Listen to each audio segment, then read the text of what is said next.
우리가 살면서 나라의 국민으로, 가정 안에 아내로, 남편으로, 부모로, 때로는 자녀로 저마다 자기가 처한 위치 안에 내가 지켜야 할 선이 있는 걸 보게 됩니다.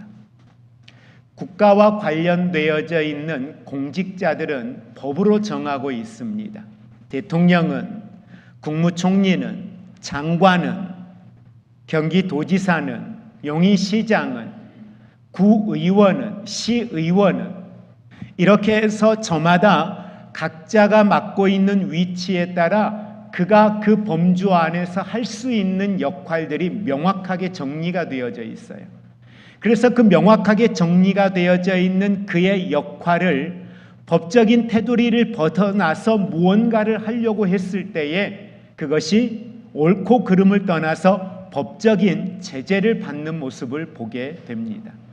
성경도 명확하게 그리스도인이 이 땅을 살면서 그리스도인으로 살아가야 할 성도의 본분, 성도의 삶을 성경으로 우리에게 가르쳐주고 있습니다. 하나님이 이스라엘 백성들이 애굽에서 나와 출애굽하는 과정 가운데 그들에게 하여야 할 일과 해서는 안 되는 일들을 명확하게 가르쳐주기 위하여 먼저 주신 게 있었는데 그것이 바로 십계명이었죠.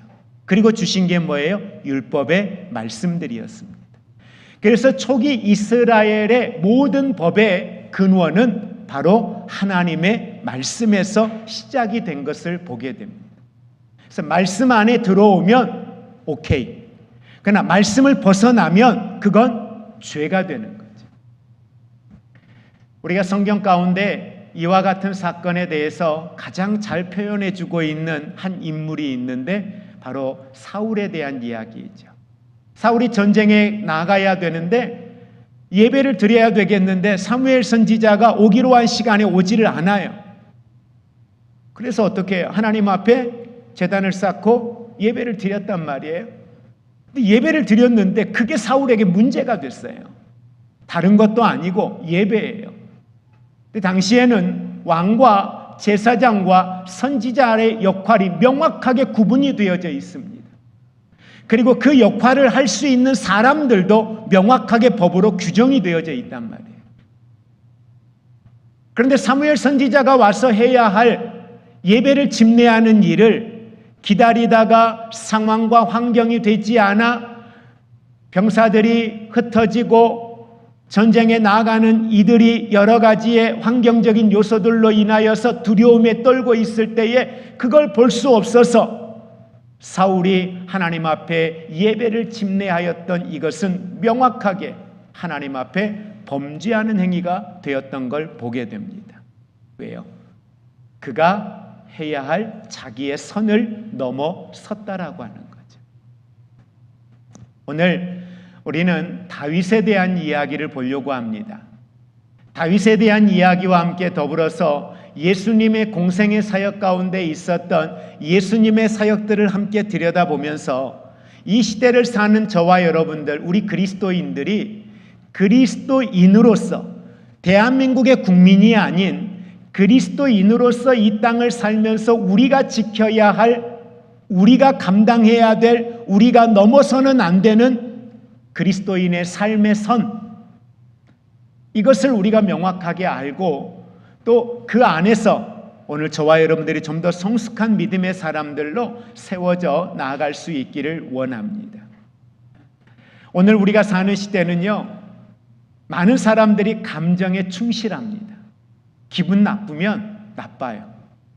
마음 상하면 마음 상하는 대로 즉각적인 반응들, 즉각적으로 감정에 따라 그 사람에 대하여 보응하는 이와 같은 모습들을 어렵지 않게 보게 됩니다. 그래서 나를 해치면, 내게 피해를 주면 반드시 그에 합당하게 보복하는 논리가 사람들에게 정당방위라고 하는 이름으로 어렵지 않게 이 사회 가운데 우리는 볼 수가 있습니다. 하지만 성경은 우리에게 말합니다. 한번 우리 따라해 볼까요? 거룩한 절제. 성경은 우리에게 거룩한 절제를 요구합니다. 그럴 수 있어요. 아니, 그래도 된다고 이야기해요. 아니, 그렇게 하라고 이야기해요. 그러나 성경은 아니라고 이야기해요. 절제를 우리에게 계속해서 요구하는 모습을 보게 됩니다. 자, 그러면 다윗의 인생 가운데에 하나님이 절제를 요구하시고 그 절제 가운데 순종하는 다윗의 모습, 우리가 성경을 통해 먼저 살펴보겠습니다. 자, 본문 말씀 6절의 말씀을 같이 함께 보겠습니다. 사무엘상 24장 6절 같이 합독합니다. 자기 사람들에게 이르되 내가 손을 들어 여호와의 기름 부음을 받은 내 주를 치는 것은 여호와께서 금하신 것이니 그는 여호와의 기름 부음을 받은 자가 됨이니라 하고. 아멘. 자, 지금 이 사건이 어떤 상황에서 나온 다윗의 이야기입니까? 사울 왕에게 억울하게 쫓김을 당하고 있습니다. 잡히면 죽을 수 있는 상황입니다. 사울은 군사를 이끌고 다윗을 쫓다가 오늘 다윗이 에겐디에 있다라고 하는, 에겐디 지형에 있다라고 하는 소식을 듣게 되고 정예군사 3천을 이끌고 그는 다윗이 있는 에겐디를 향하여 갑니다. 그리고 도착했을 무렵에 그는 변이 마려운 거예요. 너무너무 참을 수가 없어서 그 문제를 해결하기 위하여 어디로 들어갑니까? 에겐디 동굴로 들어갔다라고 성경은 이야기해요. 그런데 공교롭게 사울이 들어간 그 동굴 안에는 누가 숨어 있었어요? 다윗과 그와 함께하고 있는 일행들이 동굴 깊은 곳에 숨어 있었다라고 이야기합니다. 자, 이 상황을 보고 오늘 다윗과 함께하고 있는 사람들이 다윗에게 건네는 메시지가, 자, 4절 말씀에 기록이 되어져 있어요. 뭐라고 합니까? 4절을 같이 합독합니다. 다윗의 사람들이 이르되 보소서 여호와께서 당신에게 이르시기를 내가 원수를 내 손에 넘기리니 내 생각에 좋은 대로 그에게 행하라 하시더니 이것이 그 날이니이다 하니 다윗이 일어나서 사울의 겉옷자락을 가만히 베니라. 아멘. 주변의 사람들이 이야기해요. 아니, 우리가 다윗과 함께하는 일행이었다 해도 이 시간 이 자리에 있는 저나 여러분 우리 모두도 동일하게 이야기했을 거예요. 하나님이 주신 기회입니다. 하나님이 주신 기회입니다. 그래서 다윗도 어떤 연고인지 모르겠는데 조용히 가만히 가서 어떻게 했다? 다윗이 사울의 왕이 입고 있던 옷의 그 자락을 칼로 살짝 잘라요. 그런데 보세요. 그의 목을 벤 것도 아니고 그의 몸을 상하게 한 것도 아니고 그의 옷자락을 살짝 베었는데 5절에 다윗이 그와 같은 행동을 하고 난 이후에 그의 마음을 성경은 이렇게 표현합니다. 5절 같이 합독합니다. 그리한 후에 사울의 옷자락 뱀으로 말미암아 다윗의 마음이 찔려. 다윗의 마음이 어땠다고요? 찔렸대요. 여러분, 우리에게 이런 영적 감각이 있나요? 다윗이 사울을 죽인 것도 아니에요. 죽이고 싶을 만큼 그가 미울 수 있어요. 사람들이 동요를 일으켜서 다윗이 할 수 있는 최선이 그의 옷자락을 자른 거예요. 그런데 돌아오고 나서 돌이켜보니 그는 누구예요? 하나님이 기름 부어 세운 왕이었단 말이에요. 내가 하나님의 왕권에 도전하나? 하나님이 기름 부어 세우신 하나님의 질서 가운데에 내가 역행하나? 그는 고민에 빠지기 시작했습니다. 그리고 그 마음이 견딜 수 없었어요. 내가 해서는 안 될 일을 행하였다고. 오늘 우리가 신앙생활을 하면서 우리는 이 5절을 잊어버리고 살았어요. 4절에서 6절로 뛰어넘어가서 6절에서 다윗의 모습, 그 모습만 가지고도 의롭다, 참 괜찮은 사람이다, 신실한 사람이다 라고 이야기했어요. 근데 5절에 그가 힘들어해요. 뭘로 말미암아? 사울 왕의 옷자락을 벤 것으로 말미암아. 그리고 사울의 몸에 손대지 않습니다. 그리고 사울은 그곳에서 나가요. 그가 나가고 난 이후에 멀리 나가고 난 걸 확인하고 다윗이 그 이후에 나와서 사울과 다윗, 사울이 다윗을 쫓아올 수 없는 먼 거리에 섰을 때에 그제서야 다윗이 그 옷깃을 들고 이야기해요.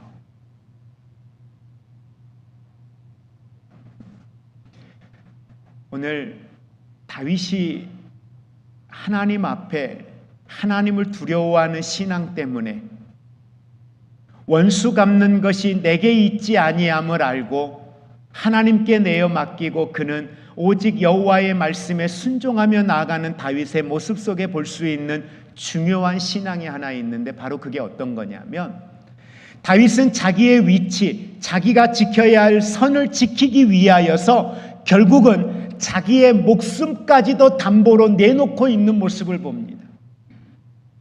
그가 죽이지 아니함으로 인하여서 그가 이후에 사울에게 쫓김을 당하다가 붙잡혀 죽임을 당할 수 있는 상황이란 말이에요. 언제든지 사울에게 죽임을 당할 수 있는 순간이에요. 그 여지를 남겨두고 사는 거예요. 여기에서 볼 수 있는 건 내가 믿음을 지키는 것 때문에, 내가 말씀을 지키는 것 때문에, 내가 하나님의 뜻대로 사는 것 때문에 비록 다윗이 사울의 손에 붙들려 죽임을 당한다 할지라도 나는 사울을 죽이지 않겠다는 거예요. 아니, 죽일 수 없다는 거예요. 내가 말씀을 지키는 것 때문에요. 내가 믿음을 지키는 것 때문에요. 어떤 손해를 보더라도, 어떤 피해를 당하더라도 내게 주어진 고난 밖의 일은 내가 행하지 않겠다는 거예요. 억울해도, 누명을 써도, 불편해도 감당하겠다는 거죠. 믿음의 선을 지키는 것 때문에 복이 임하는 게 아니라 화가 임할 수도 있는데, 물론 결과적으로는 다윗을 지키셨죠. 붙드셨죠. 축복하셨죠. 그러나 그건 결과예요. 과정 속에는 다윗이 해를 당할 수 있었다라고 하는 겁니다. 예수님을 보니까요, 예수님은 이보다 더 극단적인 상황 앞에 놓였습니다. 무슨 말이냐면 요한복음에 보면 예수님은 스스로 이야기합니다. 나는 하나님과 같은 분이다. 그는 근본 하나님의 본체시다라고 했어요. 동등한 분이시다라고 했어요. 그러나 동등됨을 취할 것으로 여기지 않았다라고 해요. 그리고 계속 요한복음에서 예수님은 말씀하셔요. 나를 보내신 이가, 나를 보내신 이가. 나는 보냄을 받았다는 거죠. 다시 말하면 보냄을 받은 목적과 사명이 있다는 거예요. 예수님은 이 땅에 오셔서 자신을 하나님으로, 하나님의 권세로, 하나님의 주권으로 자신을 말하지 않아요. 아들로서, 보냄을 받은 자로서 사명을 가지고 이 땅에 온 육의 몸을 입고 사람의 몸을 입고 이 땅에 온 인간으로서 자신의 존재감을 끊임없이 이야기합니다. 그런 예수님이 십자가를 지셨어요. 십자가를 지셨을 때 수많은 사람들이 예수님을 조롱합니다. 육체의 고통뿐만 아니라 예수님을 조롱해요. 예수님의 신성을 의심해요. 내가 메시아이거든. 너가 너를 구원해봐라. 너가 그 십자가에서 내려와봐라. 얼마나 예수님을 모욕하고 예수님을 수치스럽게 만들었는지 모릅니다. 누가요? 죄인들이. 이 죄의 값을 받아야 될 그 죄인들이 예수님 앞에 그렇게 조롱하는 거예요. 그런데 예수님의 반응이 어때요? 십자가 위에서 예수님이 기도하시죠. 저들의 죄를 용서해 주옵소서. 저들의 죄를 용서해 달라고 기도합니다. 그게 누가복음 23장 34절에 아버지여 저들을 사하여 주옵소서. 저들을 사하여 주옵소서. 그리고 뭐라고 하셔요? 자기들이 하는 것을 그들이 알지 못합니다. 사하여 달라고 기도하시는 모습을 봅니다. 사도 바울은 로마서 12장에서 로마 교회에 편지하며 이 원수 갚는 일에 대한 여러 이야기들을 하다가 그들에게 누가복음 12장 19절 말씀 후반절에 이렇게 말씀하죠. 내가 갚으리라. 내가 갚으리라. 주께서 말씀하시느니라. 원수 갚는 것 그건 너희에게 있지 않아. 너희가 하지 마. 그건 내가 할게. 라고 말씀을 하셔요. 마태복음 5장 39절에 악한 자를 대적하지 말라. 누구든지 어떻게 하라? 오른뺨을 치거든 왼뺨도 돌려대라. 이렇게 말씀하셔요. 우리 그리스도인들에게 하지 말아야 할 것이 있는데 원수 갚는 거. 감정이 그렇더라도 억울하더라도 직장 속에서 교회 속에서 가정 속에서 너무 억울해요. 그게. 그래서 우리도 모르게 본능적으로 반격을 해요. 여러분은 어떠세요? 반격하고자 하는 마음이 막 올라오는데 여러분들 절제하시는 스타일이세요? 아니면 여과 없이 그냥 여러분도 반격하고 쏟아내는 그런 삶을 혹시 살고 있지는 않습니까? 오늘 예수님처럼 다윗처럼 선을 넘지 않고 하나님께 맡기며 반응할 수 있는 성숙한 신앙의 자리로 나아가는 저와 여러분이 되기를 주의 이름으로 축복을 드립니다. 한번 우리 따라해 볼까요? 진정한 강함은 보복이 아닙니다. 그럼 뭘까요? 한번 따라합니다. 진정한 강함은 보복이 아니라 절제입니다. 예. 그래서 성령의 9가지 열매 가운데 우리에게 요구하는 게 절제의 열매를 요구하고 계십니다. 또 다윗의 삶에서 우리가 볼 수 있는 선을 넘지 않는 아름다운 신앙의 모습, 그 모습을 우리가 사무엘하 1장에 가서 보면 그 모습을 볼 수가 있습니다. 사무엘상 30장, 31장에 가서 보면 사울이 죽었다는 이야기가 나와요. 사울이 죽었다는 이야기를 듣고 난 이후에 다윗이 보인 반응입니다. 자, 어떤 반응을 보이는가? 사무엘하 1장 12절의 말씀을 같이 합독합니다. 사울과 그의 아들 요나단과 여호와의 백성과 이스라엘 족속이 칼의 죽음으로 말미암아 저녁 때까지 슬퍼하여 울며 금식하니라. 아멘. 사울이 죽었다는 소식을 들었을 때, 원수와 같은 사람이 죽었다는 소식을 들었을 때, 자기를 쫓는 이가 죽었다는 소식을 들었을 때 그 소식을 접한 일반적 다윗의 마음이라면 어떤 마음일까요? 아, 이제 돌아갈 수 있겠구나. 이제 나를 쫓는 자가 사라졌구나. 아, 내가 원수를 갚지 않았더니 하나님이 나를 대신하여 원수를 갚아주셨구나. 이런 정도의 마음 아닐까요? 그 마음도 선한 마음이지요. 그 마음도 일반적인 마음이지요. 아니, 거기서 좀 더 나간다면 잠기와 함께하는 이들과 더불어서 잔치를 베풀어야 맞겠지요. 그리고 특사를 보내어서 물밑 작업을 해서 어떤 형태로 어떤 모습으로 우리가 돌아가는 것이 모양새가 좋을 건지 논의를 해야 되겠지요. 그러나 사울 왕의 죽음에 대한 다윗의 모습은 달랐습니다.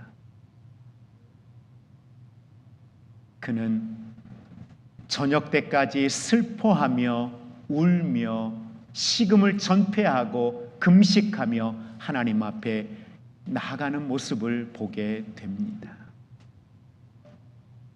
여러분, 우리가 가져야 될 그리스도인의 마음, 그리스도인들이 지켜야 할 신앙의 마음, 우리 그리스도인들이 가져야 할 성숙한 신앙의 모습, 바로 그것은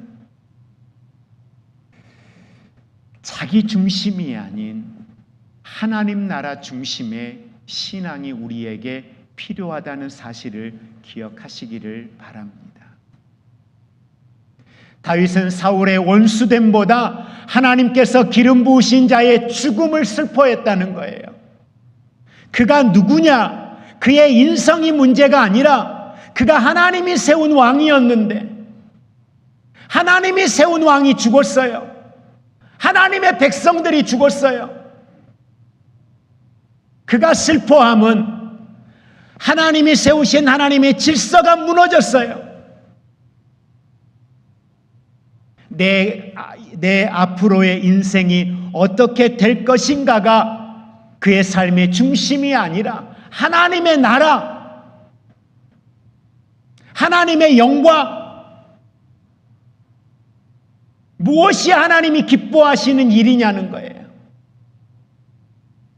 내 안위를 생각하면 축제죠. 내 안위를 생각하면 축배를 들어야죠. 잔치를 베풀어야죠. 그러나 다윗은 하나님을 먼저 생각해요. 하나님의 나라를 생각해요. 하나님의 영광을 생각해요. 사울이 죽은 자리에, 이스라엘 백성이 죽은 자리에 여호와의 영광이 임하는 자리이냐라는 거예요. 적어도 다윗은 사울이 죽은 그 자리에 여호와의 영광이 임하는 자리가 아니라고 생각했기에 그는 슬퍼할 수밖에 없었다라는 겁니다. 우리도 때로는 나를 괴롭혔던 사람들, 그들의 실패 앞에서 내심 기뻐하거나 조롱할 때가 있지요. 아니, 나를 힘들게 하거나 괴롭게 하지 않은 사람일지라도 나도 모르게 누군가를 경쟁 대상으로 만들어 놓았던 그들이 잘못되는 인생을 보고 그들의 가정이 잘 풀리지 않는 모습들을 보면서 나도 모르게 내 안에 안도감을 가지고 평안을 얻고, 거봐, 그렇지,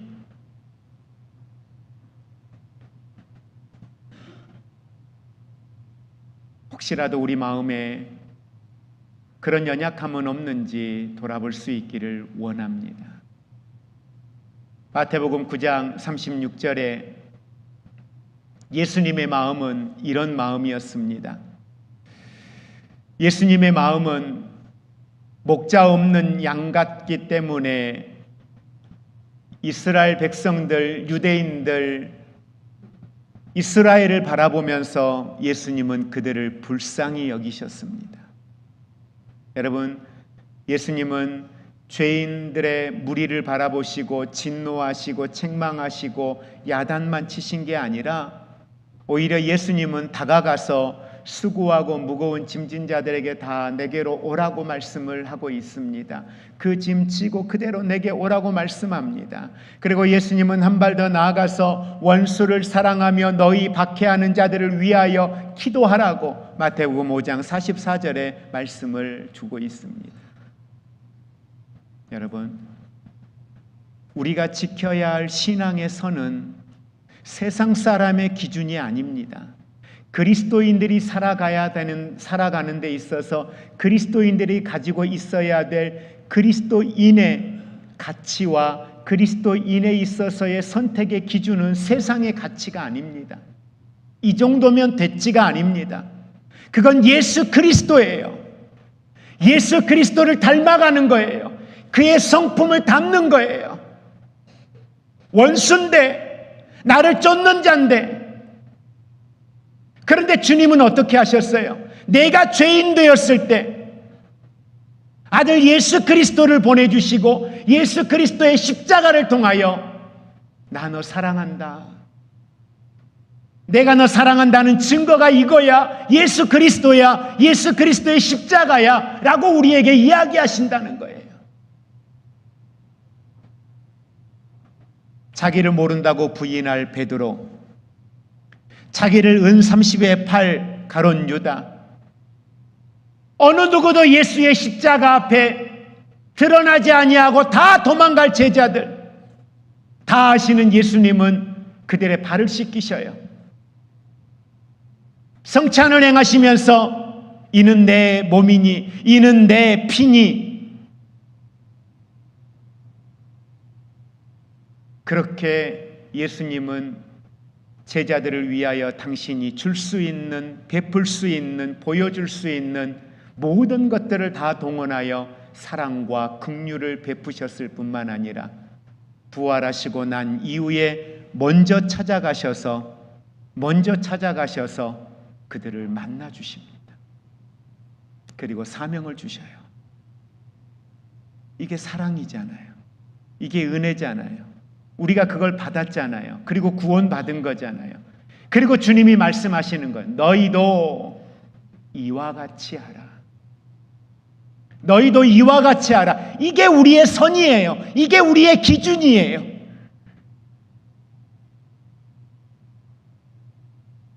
성숙한 그리스도인이라는 것, 세상에 빛이 되고 소금이 되고 의에 심겨진 나무처럼 이 땅에 의의 열매를 맺을 수 있다라는 건 보편적 삶이 아닌 그리스도인의 삶을 살 때에 그 삶이 가능하다는 사실을 믿으시기를 바랍니다. 그래서 원수를 사랑한다는 것, 완전히 이행하는 것 결코 쉽지 않을 겁니다. 그러나 우리도 흉내는 내보아야 되지 않을까요? 우리 옆에 분들에게 한번 이야기해 볼까요? 미운 사람, 사랑하는 거 흉내라도 내봅시다. 네. 근데 그 흉내가 한 번이 되고 두 번이 되면 그것이 나중에는 삶이 되더라고요. 한 번 참고 두 번 참고 한 번 절제하고 두 번 절제하고 그렇게 절제하다 보니 나중에는 그것이 그의 인격이 되더라고요. 그런 자리로 우리 모두가 나아가기를 주의 이름으로 축복을 드립니다. 그리고 이제 마지막으로 하나 더 다윗을 통해서 그가 가졌던 우리가 보편적 삶이라고 하는, 일반적 삶이라고 하는 이 가치를 뛰어넘는, 상식을 뛰어넘는 또 다른 다윗의 아름다운 신앙의 삶이 하나가 또 있는데요. 자, 그 삶을 우리가 들여다보려고 해요. 다윗이 지금 쫓기는 상황이에요. 쫓기다가 어디에 머물게 돼요? 블레셋 땅 안에 시글락이라고 하는 땅에 머물게 되었어요. 그래서 자기와 함께하던 사람들이 시글락 땅에 머물러 있으면서 그곳에서 이제 살만해요. 나름대로 마을을 형성하고 이제 살만한 삶을 살게 됐습니다. 그런데 블레셋이 전쟁을 하면서 야, 너희도 우리나라에 있잖아. 그러니 너희도 군대를 좀 보내. 우리 같이 전쟁에 나가야 되지 않겠어? 라고 이제 이 시글락 땅에 있는 다윗의 군대들을 요청합니다. 그리고 그들이 전쟁에 나가요. 그리고 전쟁에 나갔다 돌아와 봤더니 이 시글락 땅이 국경지대에 있는데 이 국경지대에 평소에 다윗에 대하여 불만을 품고 있었던 나라가 있었는데 어디예요? 아말렉. 이 아말렉 사람들이 와서 시글락을 치는 거예요. 블레셋과 함께 전쟁에 나아간 그 다윗의 마을을 그들이 공격을 하고 여인들을, 자녀들을 포로로 잡아갑니다. 다윗이 돌아와 보니 이제 이런 상황이 생겼어요. 거기엔 다윗의 두 아내도 있고요.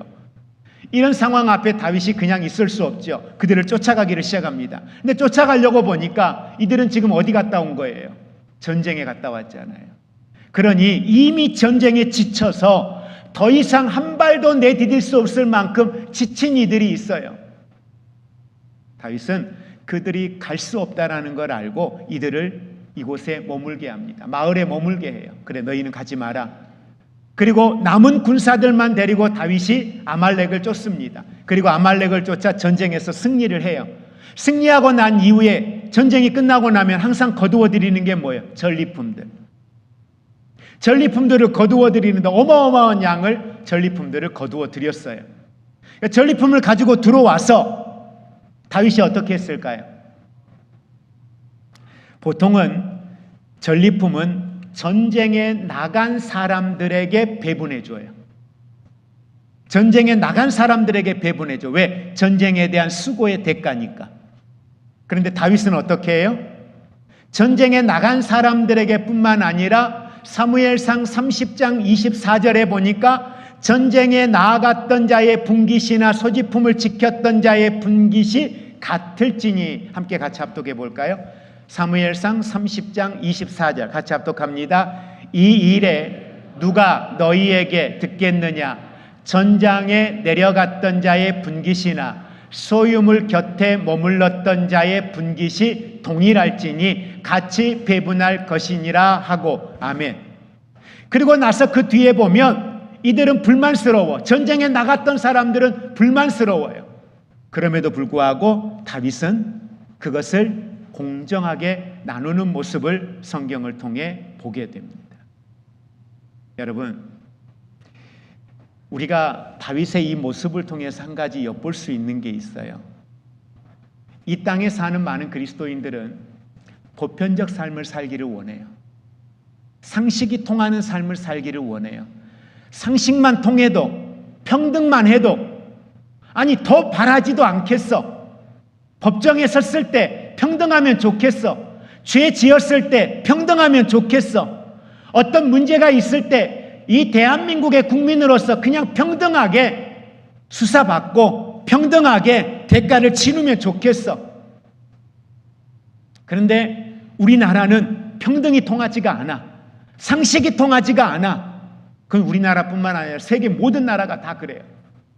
그래서 옳다는 게 아니에요.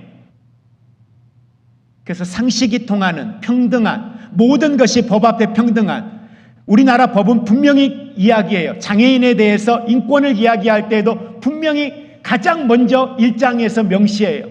법 앞에 평등을 이야기해요. 누구도 차별받지 않는다라고 이야기해요. 근데 여러분 그거 아세요? 다윗이 전쟁에 나아가지 아니하는 사람들에게도 분깃을 주었다는 건 평등이 아니에요. 한번 따라할까요? 평등이 아니라 은혜입니다.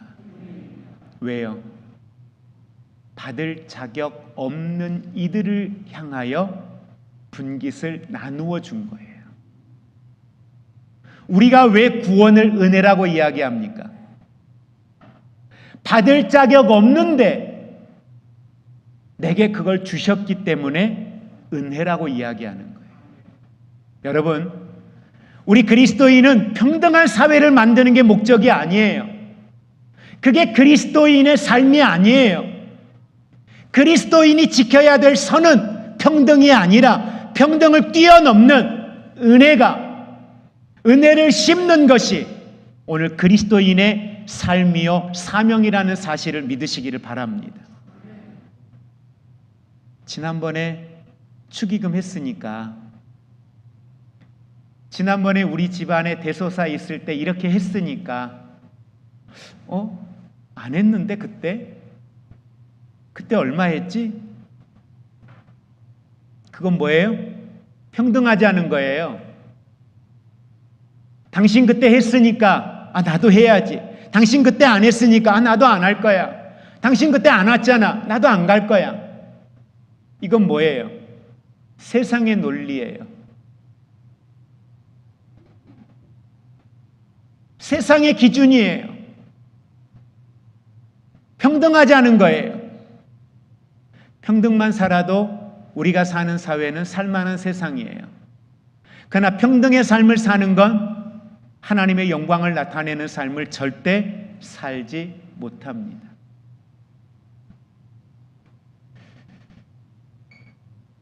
은혜의 삶을 선택하는 저와 여러분 모두가 되기를 주의 이름으로 축복을 드립니다. 성도의 삶의 기준이 공평함을 넘어 은혜를 기준으로 삶을 선택하는 저와 여러분은 함께 우리 고백합니다. 나는 이 땅에 하나님이 심으신 의의 나무입니다. 무슨 나무요? 의의 나무요. 의의 나무는 무슨 열매 맺어야 돼요? 의의 열매를 맺어야 돼요. 의의 열매가 맺혀지는 자리는 하나님의 영광이 나타나요. 하나님의 영광이 나타나는 자리는 평등에서 나타나는 게 아니라 은혜가 있어야 나타나는 자리가 돼요.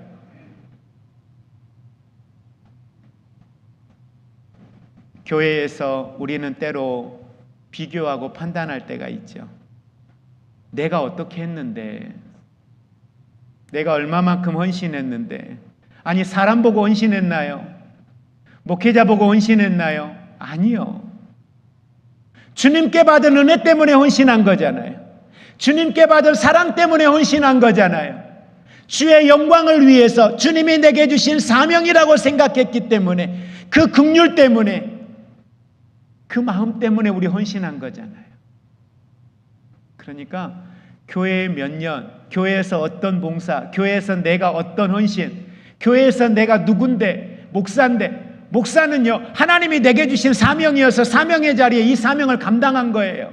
성도들하고 관계에서 우위에 있거나 성도들의 관계에서 무엇을 어떻게 하라고 만들어진 자리가 아니란 말이에요. 장로니까, 권사니까. 그건 받은 은혜가 감사해서 주님 내게 이 직분 주시면 이 직분에 걸맞게 내가 주를 위해 더 헌신하겠습니다 라고 하는 자리이잖아요. 은혜로 사는 삶이에요. 말씀을 정리합니다. 주님의 나라는 섬김의 나라고 나눔의 나라고 은혜의 나라입니다. 오늘 내가 가지고 있는 그리스도인의 삶으로 내가 지켜야 되는 선, 내가 가지고 있는 내 삶의 선택의 정체성, 기준, 그것이 평등이고 보편적인 게 아니라 은혜가 될 수 있기를 주의 이름으로 축복을 드립니다. 내 감정과 내 생각이 아니라 하나님의 나라가 될 수 있기를 원합니다.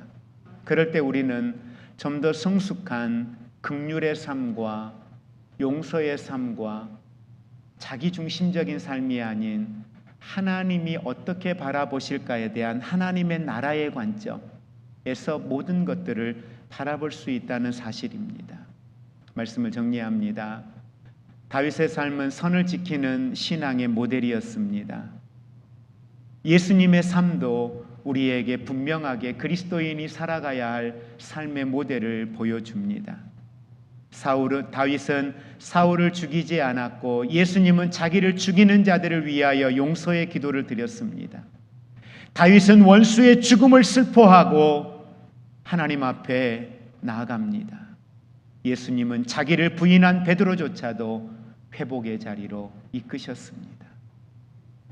다윗은 전리품들을 공평하게 나누었습니다. 예수님은 영생을 아무 대가 없이 모든 사람들에게 나누어 주셨습니다.